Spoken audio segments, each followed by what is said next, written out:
Thank you.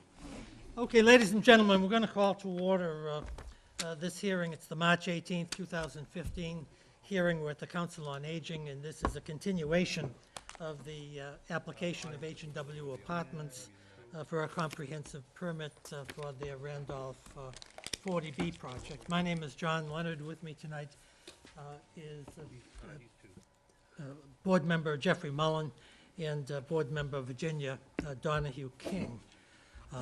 Since the last meeting, we did receive some materials from the applicant, which I'll just note in the record, but I'm not going to take the time to read them or discuss them. We received a letter from Alan Casciano, the lawyer for H&W Apartments from Mintz Levin. It's dated March 16th, 2015, and he encloses certain materials in the letter, and he comments on some of the previous the evidence at the previous hearing.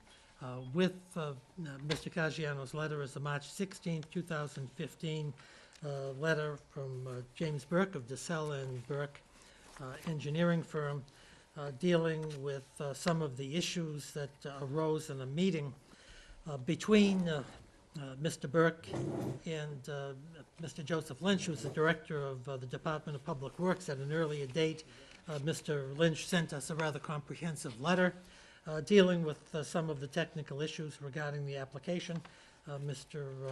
Burke had a meeting with Mr. Lynch to discuss the issues, and he discusses the results of certain agreements and positions that he believes that relate to the project, dealing with general site conditions, some traffic issues, driveway issues, parking issues, stormwater issues, dealing with stormwater regulations, the sewer system, the water system. So it's a fairly comprehensive letter. I'm not going to take the time to summarize it, because if I do, I'll probably misstate the contents, and more importantly, we'll be here till 2 o'clock in the morning. But that letter is on file, and we also have received a series of revised plans for the project. These plans are dated October 1st, 2015, and they deal with some technical revisions of the project as referred to in Mr. Casciano's letter and Mr. Burke's letter. We also did receive from Mr. Burke's office a stormwater operation and site management plan, which is somewhat technical, but that also is on file with the board if anyone wants to go to the board and look at these materials. It's all public information. If for whatever reason you need a copy of the letter or copies of some of the materials here, just see Mary Fitzgerald at the Board of Appeals Clerk's office, and arrangements can be made so that you can have copies of these materials if you want to do so. The purpose of this meeting tonight is really to do two things. To confirm, and I think we're substantially there, that the next hearing on this application is going to be on March 31st of the end of this month. And the purpose of that meeting will be for the town to make a presentation from town officials, board members, fire department members, police members, to the board relating to this application. And then at that meeting, we will pick a new date for a further meeting, probably dealing with responses to this night's presentation and the town's presentation on the 31st from Attorney Casciano, the H&W folks, whether that's in written form or presentation of witnesses. Time will tell. The purpose of the meeting tonight is to present the evidence from two peer review witnesses that were retained by the selectmen of the town of Milton at the request of the Board of Appeals We're going to have two witnesses tonight. The first witness is going to be Scott D. Turner, who's a registered professional engineer from Judith Nitsch and Associates, located at 2 Center Plaza in Boston, Massachusetts. We did receive a letter from Mr. Turner. It's dated March 17th, 2015, and it is a letter consisting of 8 pages dealing with engineering and technical issues, which Mr. Turner and his colleagues felt to be relevant in reviewing the engineering reports and the present application. After Mr. Turner testifies, of course, the board will ask questions. If we have questions of Mr. Turner, we'll certainly hear from Mr. Caggiano if he has any questions or areas of concern that he wants Mr. Turner to address. And then, obviously, at a later date, the H&W folks and Mr. Caggiano will have an opportunity to present comments or questions relating to Mr. Turner's report. And Mr. Turner will have an opportunity at a later date to so respond to that report.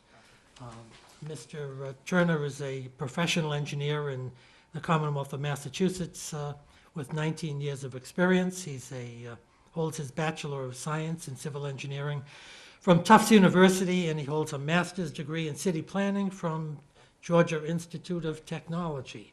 So we'll first hear from Mr. Turner. The second witness that we'll be hearing from this evening is Mr. Jeffrey Dirk.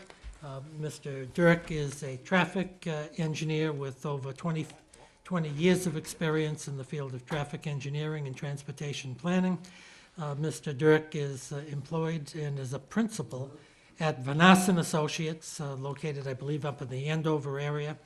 He's well recognized as an expert in traffic engineering and planning. Mr. Dirk is an honors graduate in the civil engineering program at the University of Massachusetts at Amherst, and we'll be delighted to hear from him.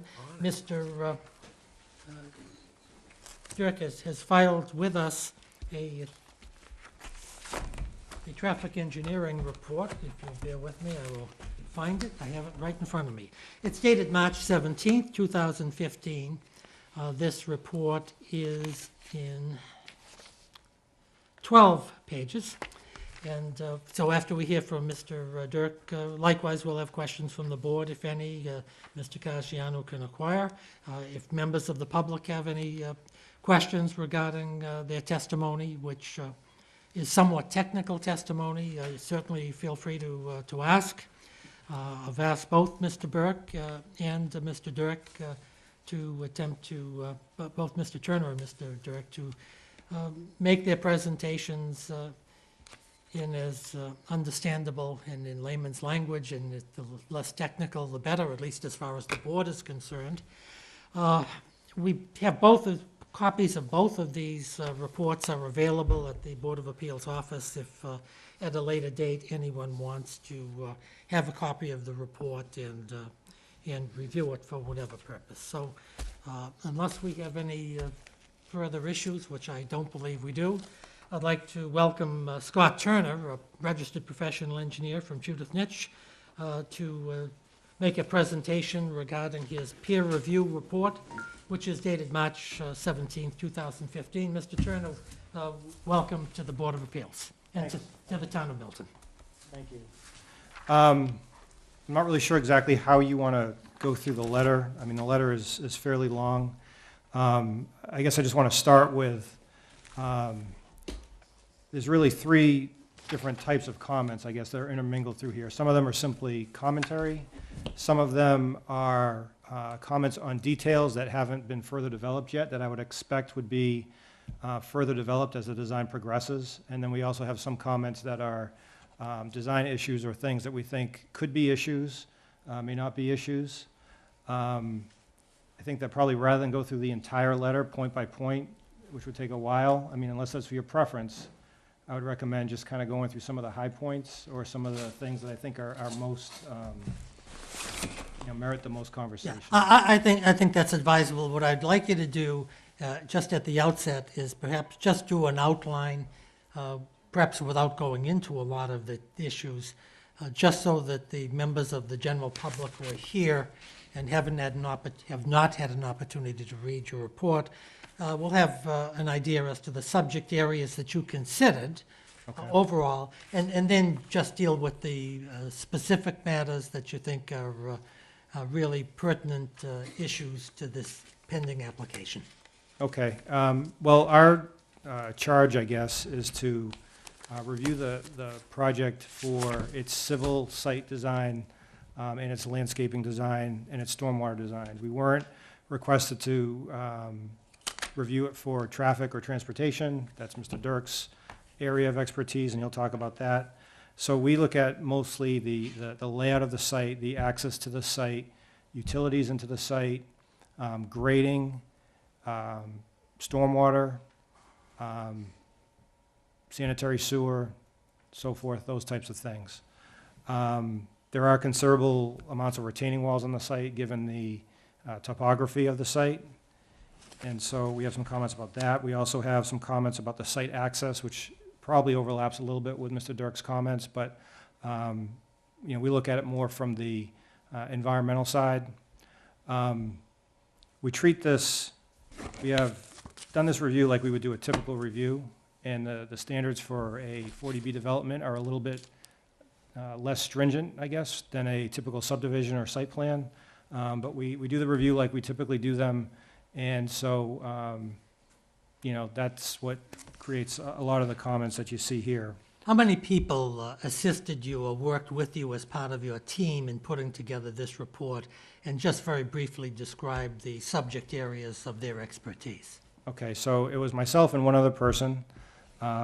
She is a senior project engineer in our office she has a degree in environmental management and specializes in stormwater design. So she did most of the comments regarding stormwater design. Oh, excuse me, we had two other people. And then we had a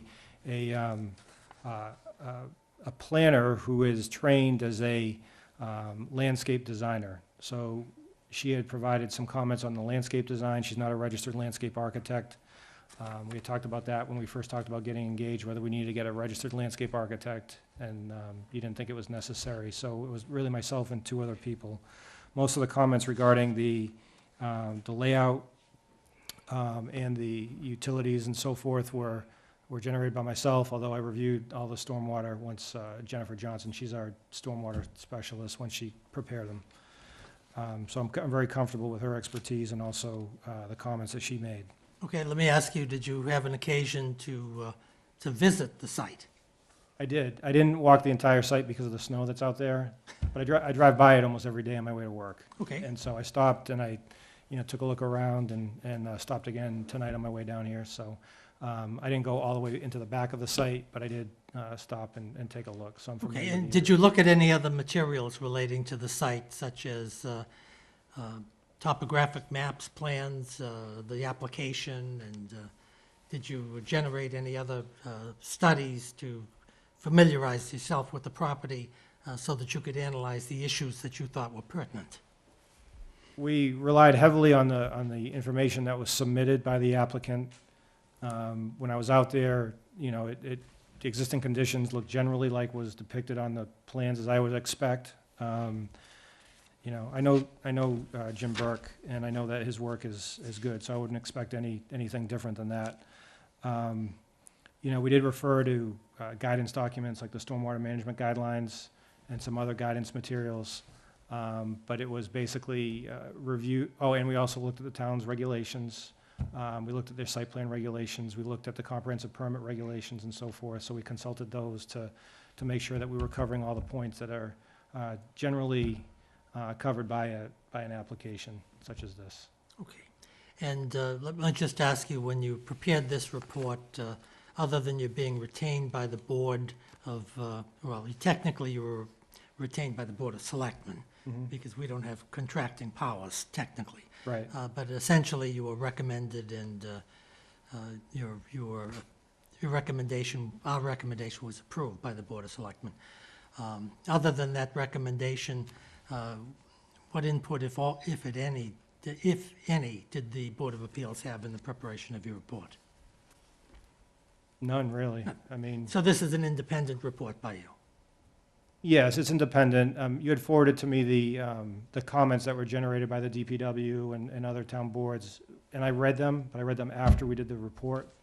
Our report, for that specific reason, I didn't want to be biased by anybody else's comments, and our comments were very similar to DPW's comments. Okay, so why don't you take that portions of your report that you believe are of significance to this application and tell us about the issues that you discovered, that you did work on, what your conclusions are, and what improvements or what additional information you think is needed from the applicant in a proper review of this 40B application. Okay. Well, I'll go through the comments. I'm just going to refer to the numbered comments that are on the page here. I'm going to skip over a few of them, just because like I said, some of them are just general comments. Some of them are observations that we made. I guess I'd like to jump to number 5 regarding the site layout and grading. We had a comment about the sidewalks, the entry road into the development, providing one sidewalk. It's 4 feet wide.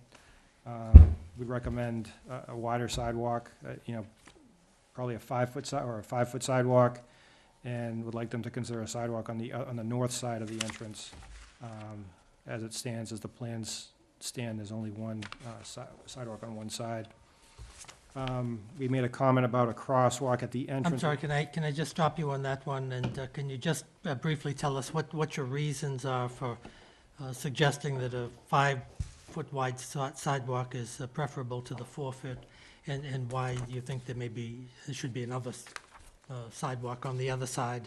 And are you recommending that other sidewalk be 5 feet as well, or would it be smaller? Or? Yeah, a 4-foot sidewalk is awfully narrow, and it's just, it's more of a personal preference, I guess, than an engineering standard. But I think a 5-foot sidewalk is better for the project. If you have somebody with, a handicapped person, somebody in a wheelchair, it's just easier to navigate. And, whereas you have you have a sidewalk coming in on both sides of the entrance. If someone's coming from the north, rather than cross the driveway and go to the south sidewalk, it would be more preferable to just kind of come up the north side of the road rather than the south side, that's all. Is that a safety issue in your professional opinion? In my opinion, it would make it safer. I wouldn't consider it a significant safety issue, though. Okay. And the next comment is regarding, it's really tied to that comment. We recommend a stop sign at the entrance with a stop bar and a crosswalk. In the event that they do cross over or a sidewalk isn't provided on the north side, just so that cars that are leaving the site, stop at the intersection to the main road. Okay, and for us who are not professional engineers, what is a stop bar? Stop bar is a line in the road. It tells the cars where to stop. Okay, it's not a berm or an indentation in the road, it's just a line? No, Okay, just a line. Yep. okay, thank you. Comment number 7 is regarding snow.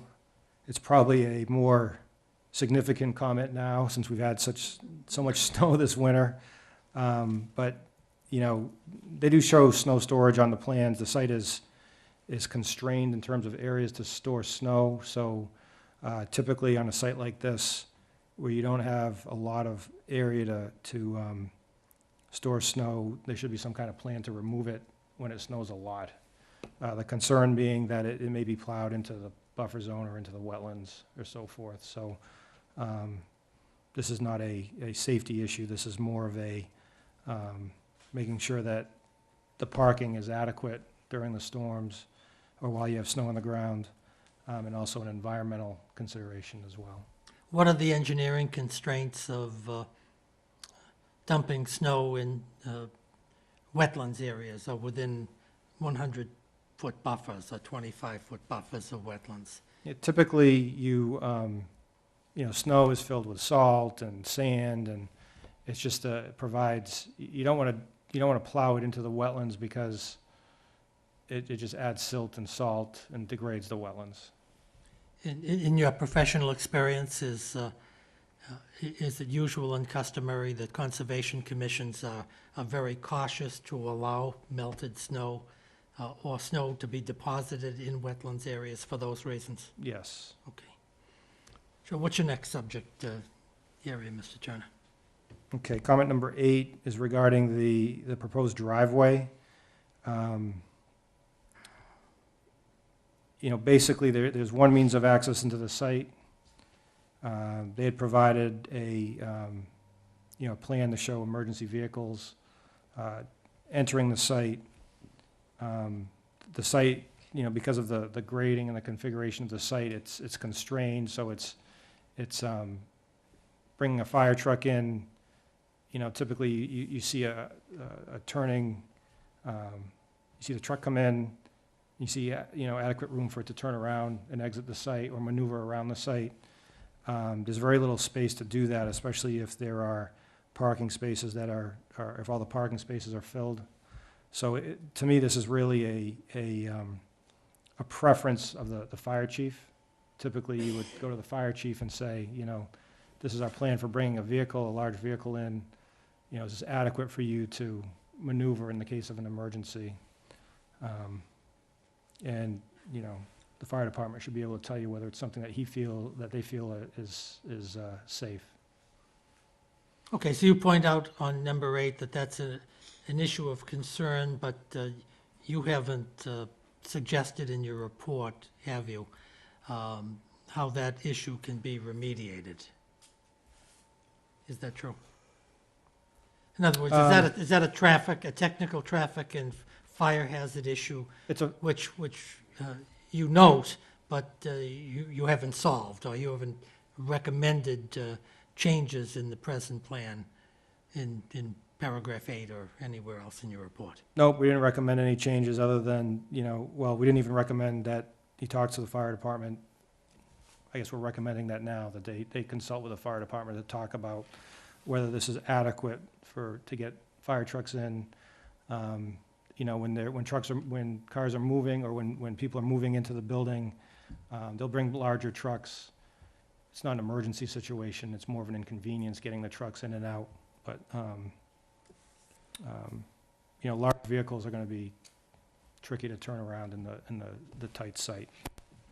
Is the access, the single driveway access into the site, is that, in one means of access, is that typical in development projects of this size, or do development projects of this size typically have alternative access?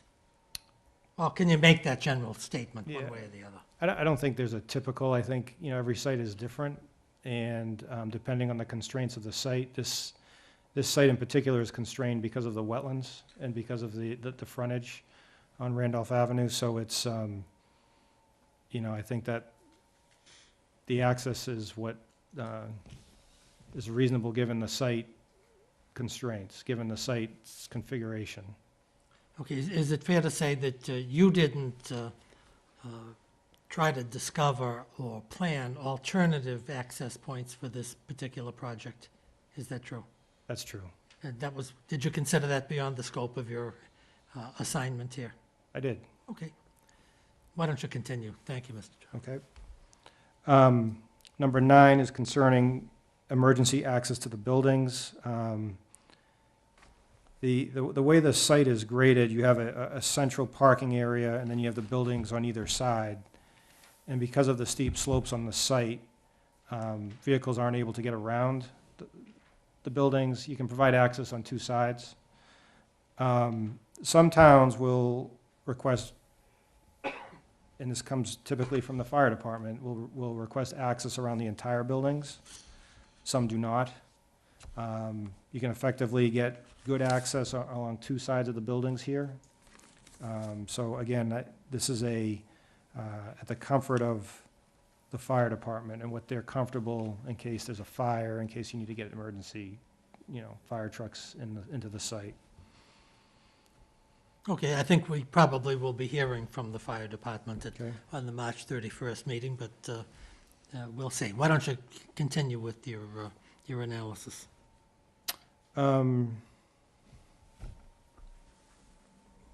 Number 12, he doesn't show any lighting. There are no lights shown on the plans. Again, I think that's probably something that will progress as the design progresses. We would recommend, lights that are, possibly LED lights or lights that are dark skies compliant, lights that shine down and not up into the sky. I think I saw something in Mr. Casciano's materials that indicates that that's under study or it's under review, and some type of a lighting report's going to be submitted at some pertinent time. Number 13 is regarding retaining walls. On the plans, it shows a 25-foot no disturbance zone to wetlands. And some of the walls are infringing on that 25-foot line.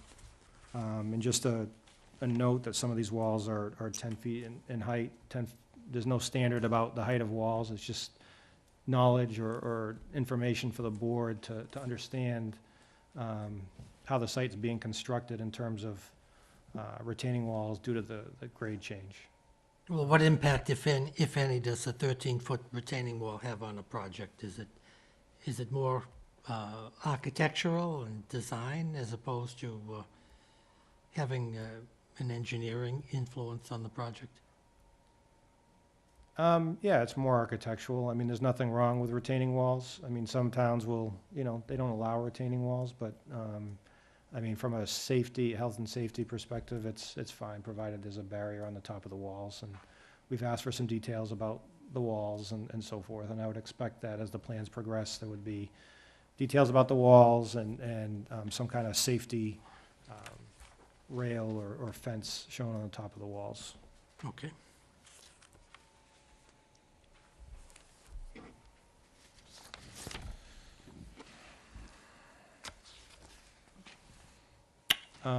Number 17 is regarding the parking spaces below the buildings. They're showing parking below the buildings. And typically, what you would show in these areas, I would consider this to be similar to a parking garage. And in a parking garage, under the building code, areas below the top level of the parking garage need to be collected by the sanitary system, not the site drainage system, and routed to the sanitary system. They're also required to have an oil gas separator. So there's really no information about that on the plans. Again, this is probably something that will be further detailed and further developed as the site design progresses. Let me just mention for the audience so that they'll understand the complexities that you faced. Your report here deals with 50 separate issues, does it not? Yeah, Well, some of 50 them are 50 comments. Some of them are related, and some of them are related, and some of them are just that. Some of them are general comments. Okay. Just for your information. okay, and so that's one of the reasons here that you're skipping some paragraphs because you think they're either self-evident or they're going to be addressed, and you want to deal with the issues that you think are more significant of the 50 paragraphs. Is that fair to say? That is. Okay, good. Why don't you tell us what you next considered? Okay. Number 21 is regarding parking. This might be something that Jeff Dirk addresses. They provide under 2 spaces per residential unit. The mix of housing, or the mix of units, as I read it, was 37 one-bedroom, 38 two-bedroom, 9 three-bedroom units, and 6 studio apartments. So I think that this is just a point of information to you. In your bylaw, in your zoning bylaw, it talks about 2 parking spaces per unit for similar types of development, although it doesn't necessarily refer to this type of development in particular. So you don't want to get into a situation where you don't have enough parking on the site. Because then you could have people double parking, you could have people parking on the street, you could have people parking on the access road, which could become a safety issue. So, Well, I dare people to park on Randolph Avenue and get away with it, but yeah, I understand what your comment is. okay. Well, and Mr. Mullen rightly points out State that being a state highway, no parking is allowed out there. So why don't you continue? Thank you very much, sir. Okay. Number 22 is regarding the driveway onto the site. You know, it's roughly 350 feet long through wetlands, and it shows it's 24 feet wide with the sidewalk on one side, as we talked about earlier. What they're showing is 4,300 square feet of wetlands filling, permanent wetlands filling, and 510 square feet of temporary disturbance, which brings you right to the 4,800 area. What's the magic in the 4,800 square foot area for the sake of the audience and the people watching on TV? If you disturb 5,000 square feet, then you have to go for a water quality certificate from DEP. It's a much more arduous permitting process. So I guess my caution is this, is that as they're building this, if the project's approved, they need to be diligent about making sure they stay within the limit of work, because it's going to be really constrained. They're basically going to have to work only in the footprint of the footprint of the crossing, and really not deviate from that at all, which makes for difficult construction. It's doable, but it's just something that, you know, the town, I think, should be aware of. And who would be responsible for monitoring that type of excavation and construction? Is that the building inspector? Is it the Conservation Commission, or Department of Public Works, or the, I would expect it would be the State. conservation agent. okay. Good, we'll make sure he receives a copy of your report. Item number 26 is regarding plantings in the wetlands replication areas. Because they're filling wetlands, they're required to provide compensatory or compensate for the amount of wetlands that they fill. So we just ask that they develop plans for plantings in the replication area with a professional wetland scientist to make sure the right plants are chosen. The plans don't show any plantings in them. Is it customary not to show plantings at this early stage of the project? Or do sometimes you see 40B projects that show the plantings and the nature of the flora and fauna or whatever they're going to use to? For 40B projects, we see a lot of different things. So sometimes, you know, these plans are generally further developed than a lot of plans that we see. But again, as I described at the beginning, we review it as if it's, you know, a typical site plan, which may be a little bit unfair to the applicant, but I think it's important information for you to have. So, you know, I would expect that it would be developed, and I would expect that when they go to the Conservation Commission, they certainly would ask for that information. And is that something that the Conservation Commission would normally either approve of or recommend plantings that would be appropriate or consistent on the site? Yes. Okay, thank you. We had some general landscaping comments. I'm not going to go through really any of them. They're just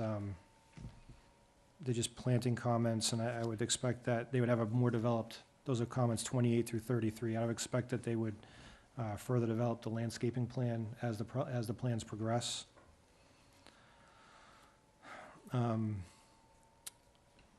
Regarding site utilities, comment number 35, regarding the water line. The plans show the water line being looped as is customary. And when I say looped, you connect at one point and then you connect it, you bring it into the site at one point and it exits at another point so that it connects the water system. It just creates a redundancy in the water system so that if there's a blockage or if there's a break in the line, the development can still get water. It also helps with overall pressures of the water system, so it's standard engineering practice to loop the line. Now, because of the configuration of the site, he doesn't have another connection point to the water system that's distant from where he connects at the access road. So what he's showing is a connection across town-owned land, and the comment here is just to get the necessary easements and permits and coordination with the DPW. Other than having connection with the water systems that are on town-owned land, are there other water lines anywhere in the area that the applicant could hook onto, or? It seems as if, we didn't study the water system or where where other possible connections might be, where he's bringing it on the south, he's bringing it in up the access driveway on the south side, and then it exits on the north side through the town-owned land, connecting to the same line in Randolph Avenue. That's a reasonable distance to provide a looped water line. So I don't have any issues with how he's doing it, except that it's on town-owned land. He has to get permission to do it, that's all. Right, and is there an obligation on the town to grant permits or licenses or easements to do that? I mean, nobody ever has to grant an easement, but, I think that that's probably what they would prefer to, for the sake of the integrity of the water system.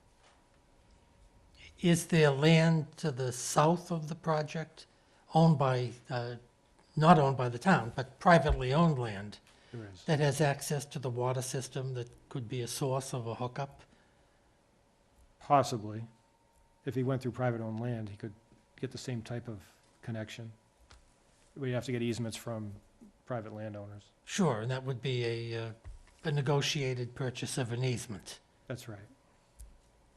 Okay, but is it fair to say, in all honesty to you haven't explored those issues or those opportunities? No. And you're just pointing out the issue that this type of looped system is consistent with, I think you said, standard engineering practices, That's right. and it's recommended, and from the information available to you presently, the only access is through town land.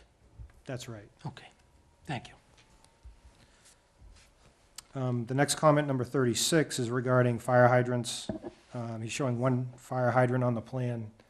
I would expect that there would be more than one fire hydrant, but typically, fire hydrant locations are at the discretion of the fire department.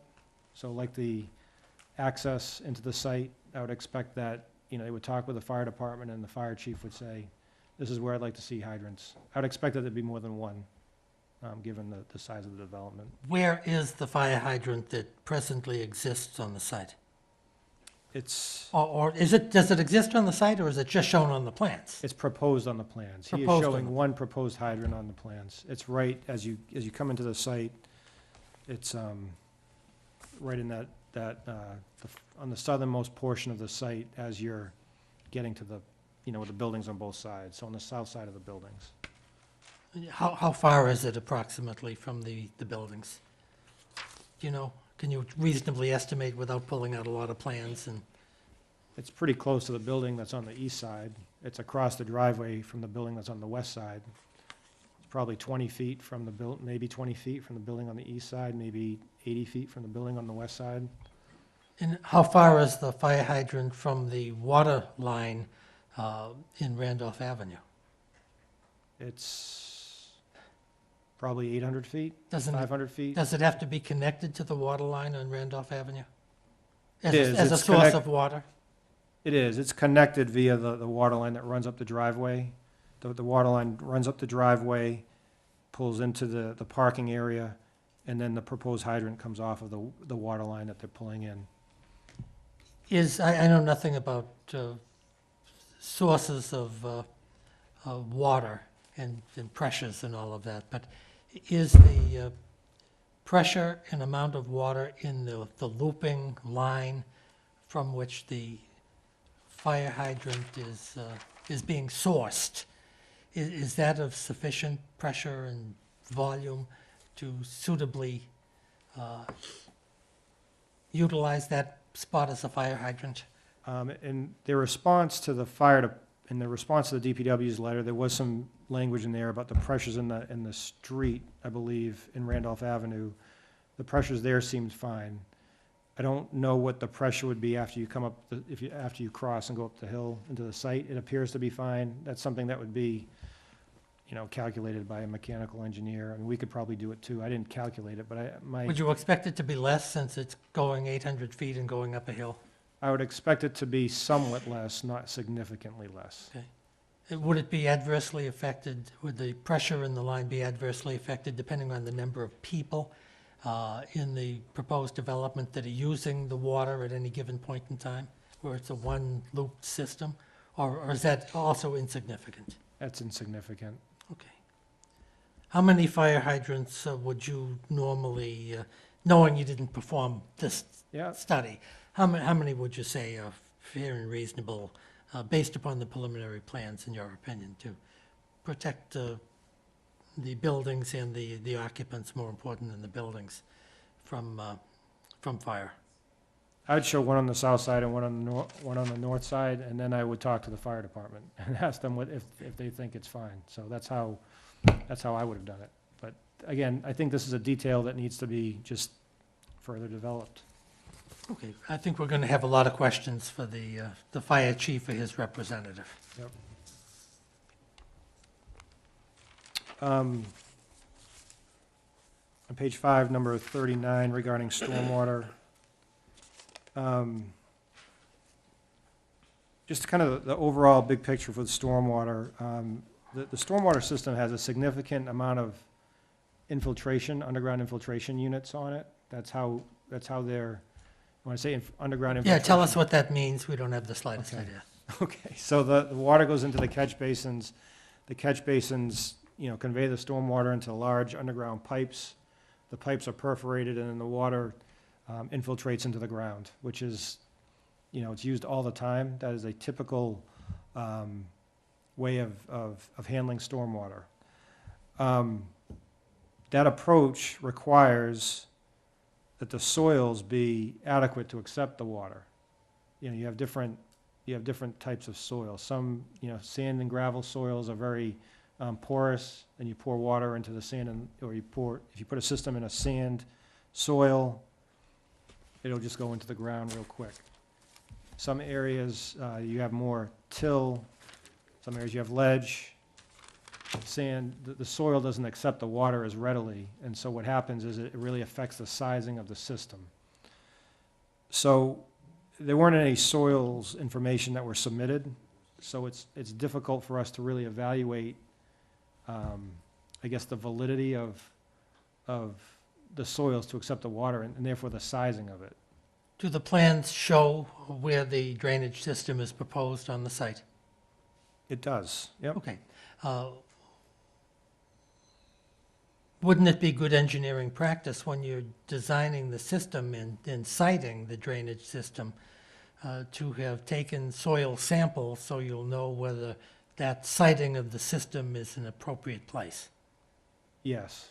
I believe that they've done that subsequent to filing the plans. I talked to Jim a little bit before the hearing, just a few minutes, and he said he had done some soil testing, and he was waiting. He sent it to a lab. He was waiting for the lab results to come in. So we should know soon what types of soils that are there. But that really affects the entire drainage system. And he has a number of these underground systems throughout the system, or throughout the site, to handle the stormwater. So, we'll know better once the results of the soil testing come back. Is it typical to draw stormwater drainage plans without having done soil samples in the first instance? It depends on what stage you are in the design. I mean, typically, when you do a preliminary design or a conceptual design, you'll show schematically on the plans where the system is, and then as you progress and you collect more information, you'll do more soil testing, and then you'll adjust based on what you see. The danger being, if the soils are significantly different than what you assumed, it can really change the size of your system. Because of the the factors that he uses in the drainage calculations, he's not anticipating there to be real sandy soils. It's just a matter of what, what the percolation rates are, the rates at which the water goes into the ground. So that's So once they're important. determined, then Mr. Burke does his analysis of the stormwater drainage system, and that information is shared with you, you'll be able to advise the Board of Appeals whether you think the system is reasonable and adequate and in keeping with good engineering practice. Is that fair to say? That's right. Are there, I always thought there were soil maps that you could look at that, are they so general they're really not of significance until you do a sample? They give you a general indication, Mhm. and he's referred to them. So what do the soil maps show that the system is presently being sited on, do you know? The soils are not, again, the soils are not sandy soils. The soils are, you have 4 types of soils. You have A soils, which are the most suitable, and you have D soils that aren't necessarily suitable. These are C soils, Okay. according to the soils maps. Yeah, and so Mr. Burke is taking that into consideration when he does his sampling and when he designs his final system. Is Yes. that true? Yep. Let me just ask one question which may be dealt with elsewhere, but I have to tell you, stormwater management is not my thing, so to speak. Okay. But in addition to the difficulty that you may have with soils on this particular site, you mentioned earlier that the site is sloping to a substantial degree. Mm-hmm. I think you may have said 20%, but maybe that's in your report, and maybe you didn't technically say that. It varies, but it's between 10 and 20%, depending on where you measure where you take your measurement of the grade. It's not consistent because the grade's changed. Sure. Is that a factor that you take into consideration when you're dealing with stormwater management issues? It depends. If you have a system that is, right up against a steep slope and it's an underground system, then there's a chance that water could seep out of the sides of the slope. Is this system near a slope, or is it suitably sited, in your opinion? He has systems that are near retaining walls that, assuming the retaining walls are constructed right, they should be fine. Okay. And that was the lead up to my real question, is that there seems to be an awful lot of wetlands on the site, and there seems to be a lot of buffer zones that may be put into play by either the Conservation Commission or other environmental agencies. To what effect does the construction of a stormwater management system on a site like this that is permeated by wetlands, is that a significant factor in stormwater management? And does one have to take into account particular concerns so that you're not discharging stormwater into the wetlands? Well, you do. You have to meet the requirements. You have to make sure that the water the water quality is, meets the standards, and that the water is cleaned, because when the water hits a paved surface, it's dirty, so you need to clean it. One of the standards is to provide infiltration, which is consistent with what he's done. One of the things that is unusual about, I guess, the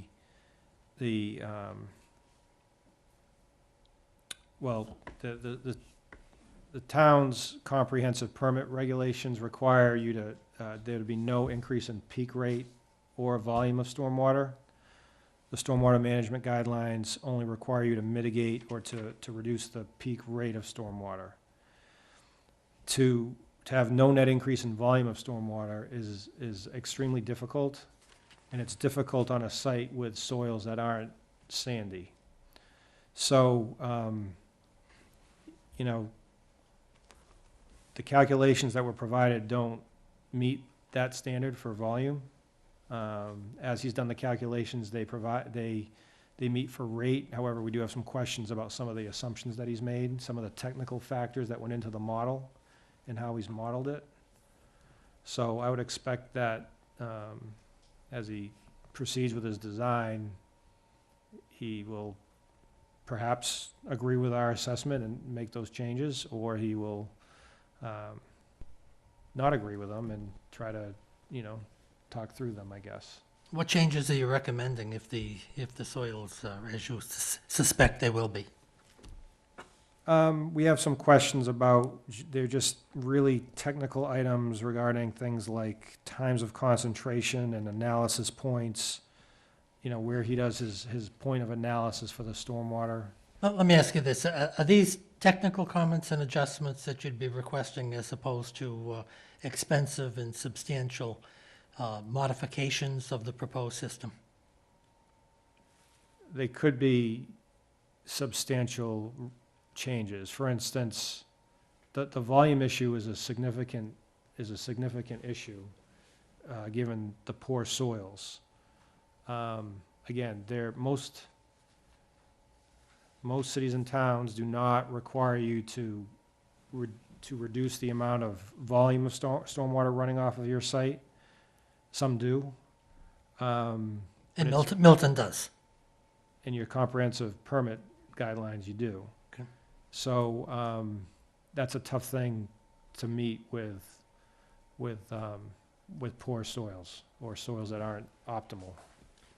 Is it preferable to say that rather than speculate as to what needs to be done or suggested at the present time, it's a better practice to get the soil sample results back from the laboratory?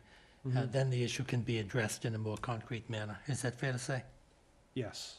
Okay. Yep. And you'll be planning on doing that with Mr. Burke and, of course, in consultation with his attorney? That's right, as you allow. I mean, you know, there are some times when we do a lot of reviews. I've done probably over 150 reviews. If you want us to talk and work it out, we can do that. If you want to have the discussions in front of the board, we can do that as well. It's really up to your, you know, up to how you want to handle it. Okay, that's an issue that we have had some discussions with Mr. Caggiano on. Okay. But we'll certainly let you know. We certainly, the board itself is not in a position of any competence, in my view, except for Mr. Mullen perhaps, whatsoever to be dealing with that type of issue. Okay. So why don't you, we appreciate your comments and analysis on that issue. Why don't you move on to your next point? Okay, I mean, all the rest of the comments that I wanted to bring up are really stormwater issues. One thing I think that's important to mention is that some of the infiltration systems underneath the buildings,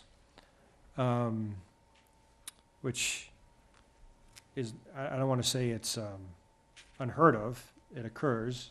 To me, it's unusual. These systems need to be cleaned and maintained. If there's ever an issue and it has to be dug up, obviously it's more difficult. If it's under the building, that's really something that's left to the owner to deal with. Yeah, Again, it's not a health or safety issue. It's just a question of practical issue of where you want to site it. Right. And you want to undertake the expense of perhaps working on a system underneath the building if That's there's a right. problem. Okay. We had some questions about the water quality units he's proposing, and just making sure that there are no significant water quality issues downstream. I'm getting to the end of my letter now. Some of the comments we have regarding the stormwater standards, I'm on pages 7 and 8 now, are more, you know, there are increased levels of stormwater treatment depending on if you're in sensitive areas or not. Just some documentation that he's not in some of these areas. I don't think he is. We couldn't find it. Just wanted some confirmation on that. And is that another issue that may be addressed by the Conservation Commission as part of its analysis of this project? It would certainly be addressed by the Okay. Conservation Commission, yep. That's really all that I have. All right, well, thank you very much. I appreciate your taking the time and going through this, and I think your report is very well done. It's certainly very competent and very Thanks. very detailed, for which we thank you. Let me see if any of our board members have any questions of you. Mr. Jeffrey Mullen, do you have any questions of Mr. Turner? Scott, can you state, or should we just simply read into this letter that the application doesn't conform to the stormwater policy manual?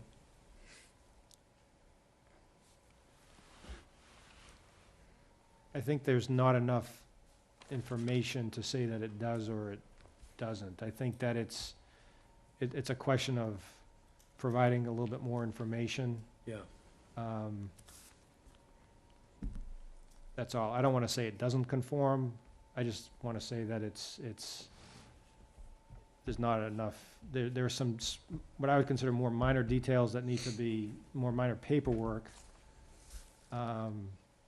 And to me, the soils information is getting the results of that are important. Yeah, given the requirements of the towns, I mean, that's a specific rule. So I think it'd be helpful for you to make a statement on that particular issue. Are you talking about the town's rules? Yeah, the or town's rules. The town says that it has to comply with the stormwater policy manual. Okay, so, right. You know. With regards to the stormwater management, DEP stormwater management, again, there's some additional work that needs to be done. Yeah, yeah. With regards to the town's requirement about not allowing any increase in volume, right now, it does not appear to meet that standard, but again, we need more soils information to. Fair enough. All right. Did you look at the Concom's order of condition? I did not, no. Okay. So, I didn't realize they had issued an order of conditions. I thought they had issued a, they didn't, they've denied, they've issued a denial. I think they have, right? Well, they did, but it was just received by the board okay. yesterday. Oh, It's, yeah, I think it's dated the 2nd of March, though I could be wrong. Mr. Mullen has the document there. Thank you. I just think so much of your review related to a lot of the things that I'm sure that the Concom looked at. It's actually dated February 10, 2015, but we just received a copy of it yesterday. Okay. We'll make sure you have a copy Yeah. of it. I'm sure, Okay. I don't know whether Mr. Burke has a copy of this, but if he doesn't, do you have a copy of the Conservation Commission, the order of conditions dated February 10th? I don't, but I'm sure I can get one. Yeah, we'll make sure you get one, and that can be, You That give can it to be Scott. addressed. You want me to give it to Scott? would you like a copy now? Sure.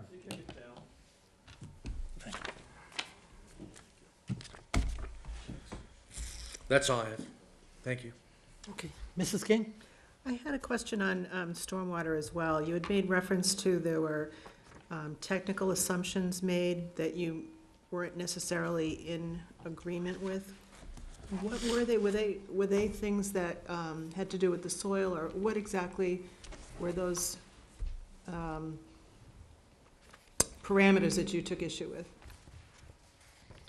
Okay, it's gonna get pretty technical, so, Well, do your best to use layman's language, Pretend we're at the Board of the Elks or something like that. So Okay. we can understand what you're talking about. And I mean no disrespect to the Elks, but okay. just the informality of their meetings.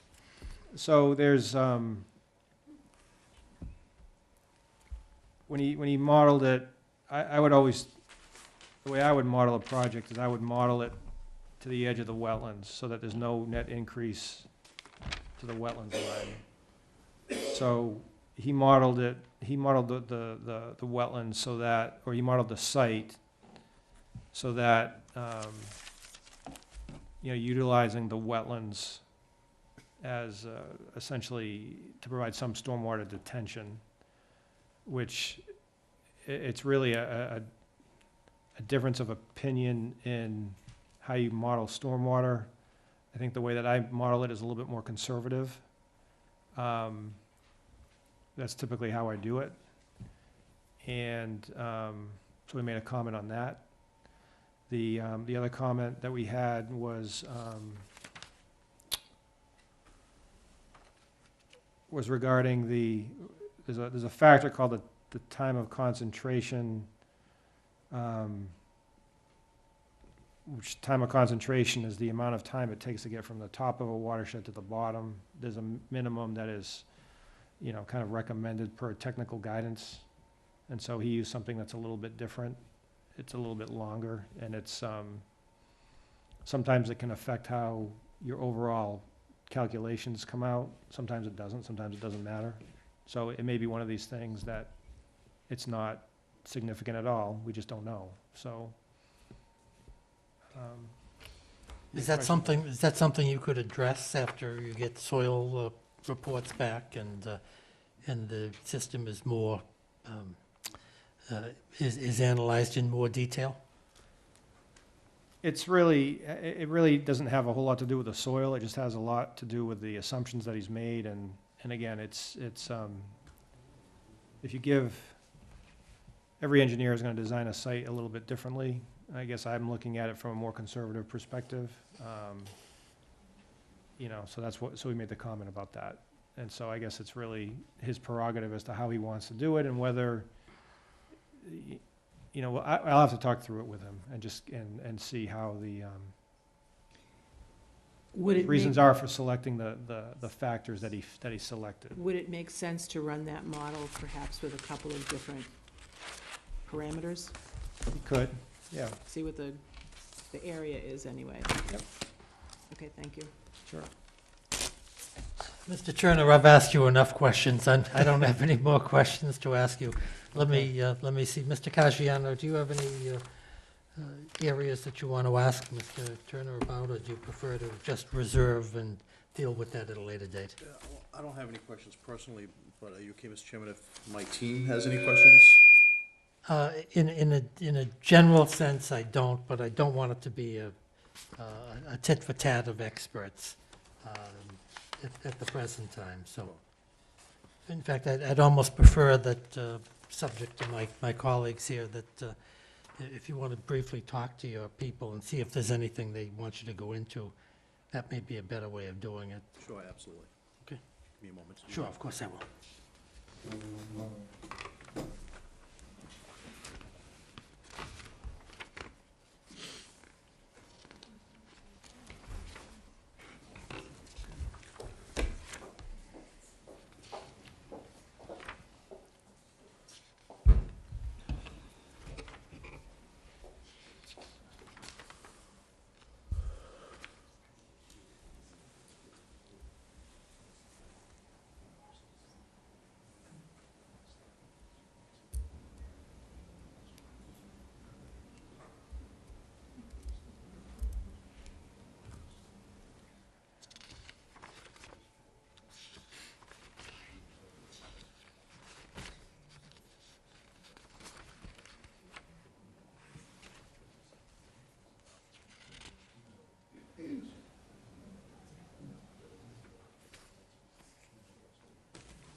Oh, boy. It is too early.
Yeah, I do too.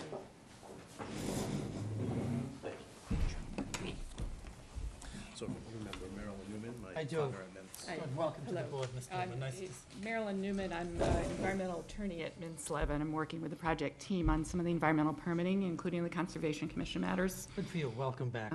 Thank you. My colleague, Mr. Caggiano, just asked me if I would clarify the matter of the document that you have from the Conservation Commission. The Conservation Commission has under consideration and hasn't completed its review of the application for the order of conditions under the State Wetlands Protection Act. So some of these issues are still really pending and being reviewed by the Conservation Commission. The document the Conservation Commission issued indicates on its face, we've seen it before, although it, as you say, it was formalized more recently, we've seen it. It indicates that the Conservation Commission was choosing to deny the local bylaw wetlands permit. That local bylaw wetlands permit application is actually pending here before the Zoning Board of Appeals as part of the comprehensive permit process. It was not applied for before the Conservation Commission, but the Conservation Commission wished to make a statement about it, which is what the document they've provided you does. Could I ask you this? Is there another meeting scheduled with the Conservation Commission to continue to pursue the state wetlands issues? There is. We're scheduled for hearing April 14th. Oh, great, okay. And so that's just going to be working in tandem, presumably, with this application? Yes. Great. I appreciate the clarification. Is that it? And a couple of additional questions as well. Please. I'm no expert in this area either, so forgive me if I'm not explaining this correctly. But the construction methodology for crossing wetlands and deep excavation for the building, are you looking for some sort of specific manner of performing those? I'm not looking for anything specific. I'm looking for, I guess I'm just making the comment that it's very constrained construction. And so to me, it's a means and methods type of